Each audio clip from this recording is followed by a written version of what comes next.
As we head into the darkness of the solar system, we encounter a completely new class of planet, the ice giants, the first of which is the peculiar and mysterious world of Uranus.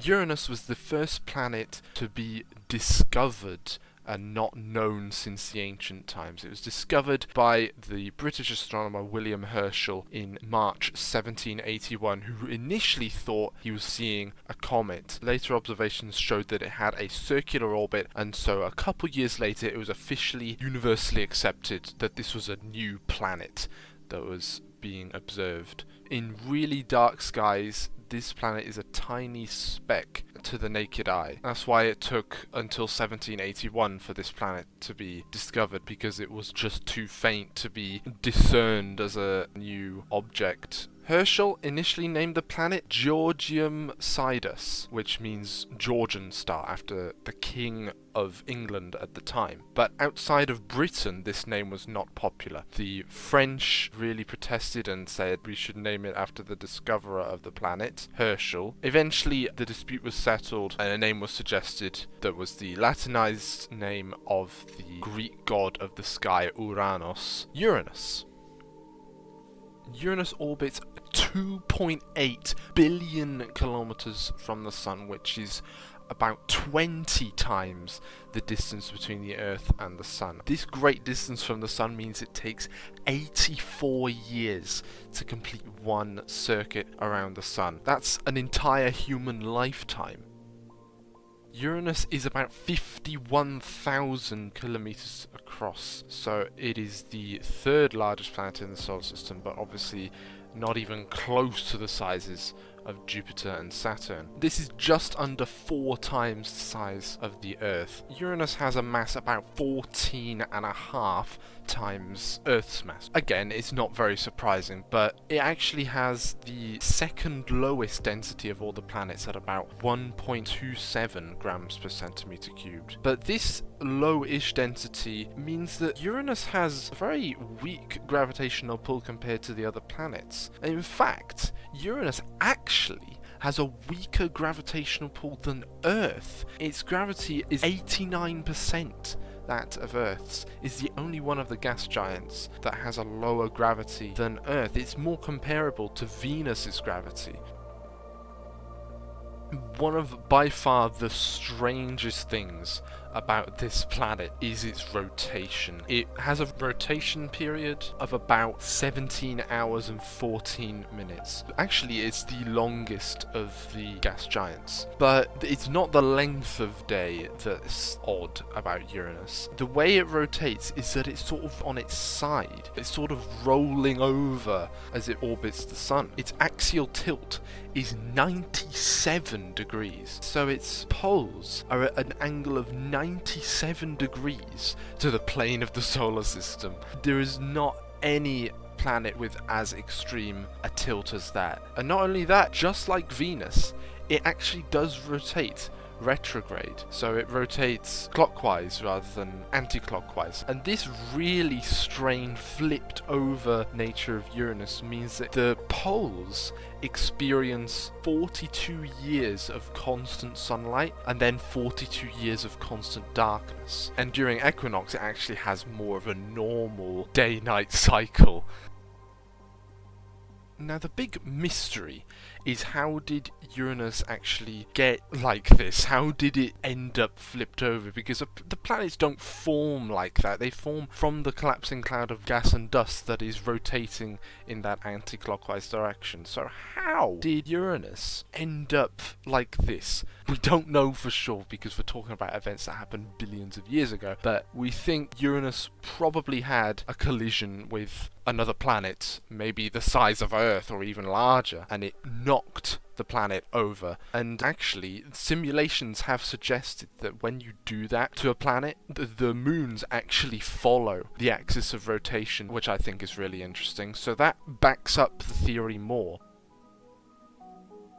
Uranus has only ever been visited by a spacecraft once, and that was Voyager 2 in 1986, and almost everything we know about Uranus has come from this one flyby. And during this flyby in 1986, Voyager 2 saw very little detail in Uranus's atmosphere. Unlike the other planets that it had seen previously, Jupiter and Saturn, Uranus appeared to be very bland, and through all the time that the spacecraft stared at the planet, it saw only 10 cloud formations in its atmosphere. And so we're left to believe that Uranus is a bit of a dead gas giant. It doesn't really have much of an internal heat source, if any internal heat source, like Jupiter and Saturn do. But since the flyby in 1986, astronomers have had further looks at Uranus from Earth. Looking at it in different wavelengths, for example the infrared, you can see more detail in the atmosphere, and so the fact that we have to go to a different wavelength to see any detail in its atmosphere still means that this internal heat source is very weak and isn't really driving the atmosphere very much. It still has pretty fast wind speeds.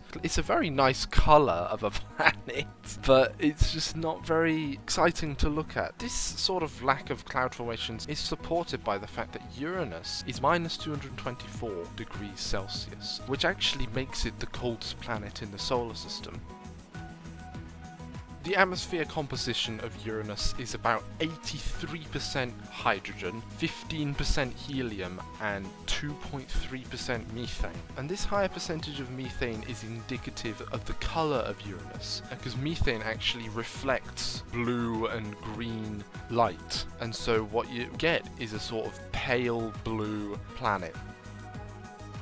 The interior of Uranus is quite unknown to us. We've only had a single flyby of the planet, and so it's been very difficult to discern what is the interior of the planet, but we think it's sort of similar to what I said about Saturn in the last video, that it has a sort of metallic hydrogen interior, maybe even a lot of compressed diamond or something like that, because there's a lot more methane in Uranus's atmosphere than there is Saturn's atmosphere. Those raining diamonds that I was talking about quite possibly happen a lot more on Uranus than Saturn. The heat source, we can't really say that that's the same as Saturn's, because Uranus, as I've said before, seems to be lacking much of an internal heat source, so that remains a mystery. The interior is just a plain mystery, as it is with most of the gas giants.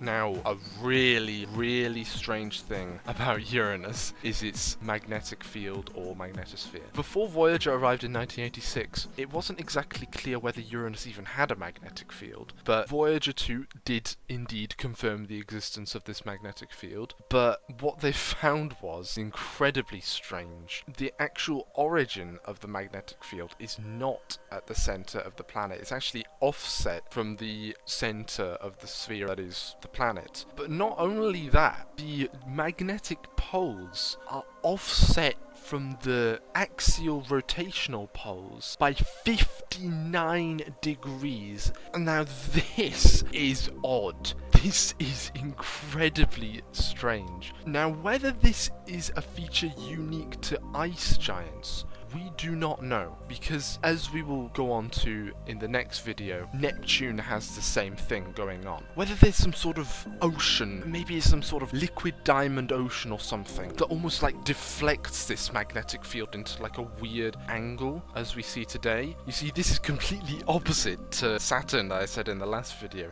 where Saturn is perfectly aligned. Uranus is miles off. It is a simple case of we just do not know why this happens. Whether it's some deflection from some liquid, or whether there are, again, just some completely new physics at play.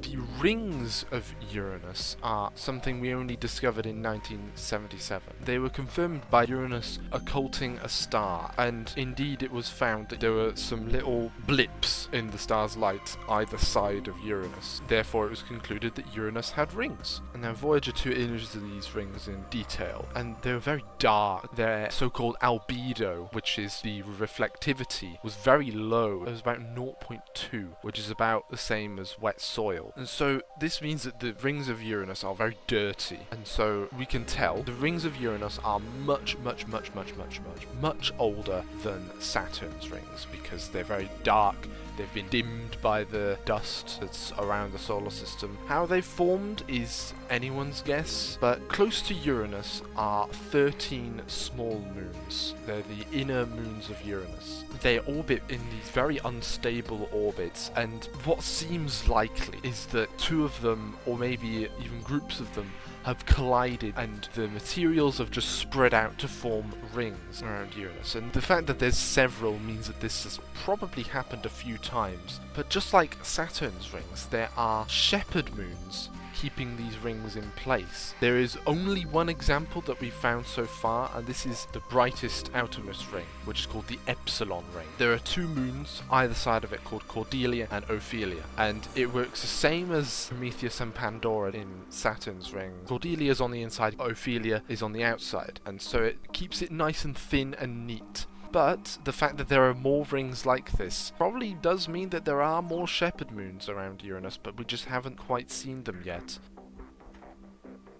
Uranus has 28 moons as of recording this video. As said before, there are 13 inner moons close to the rings. Then there are 5 major moons called Miranda, A.e.r.o, Umbriel, Titania, and Oberon. And then there are 10 outer moons that are much further away from the planet and are likely just captured asteroids. The 5 big moons of Uranus are very interesting, and they have a lot of potential for big science in the future. We're going to go onto these moons in future videos, because I really do feel that they are interesting enough to have their own separate video. Uranus obviously has only been visited by one spacecraft so far, and in the Planetary Science Decadal Survey for 2023 to 2032, a Uranus orbiter mission was highlighted as the highest priority mission that space agencies should make, and NASA is already on this case. It should hopefully be approving a mission very soon, because we are really lacking on ice giant knowledge. Uranus and Neptune sized planets tend to be quite common in solar systems, so more research is required on these planets, and so a mission, I hope, should be approved within the next year or two. I should hope. But for now, there aren't any upcoming missions to Uranus, but hopefully in the future we can uncover the secrets of this very, very mysterious rolling blue marble. Thank you everyone so much for watching this. I hope you all enjoyed. Please leave a like down below if you enjoyed this video. The finale of my first take on the planets series will be coming up next. The farthest planet from the sun, of course, Neptune. Until then, I will see you all in the next video. Goodbye!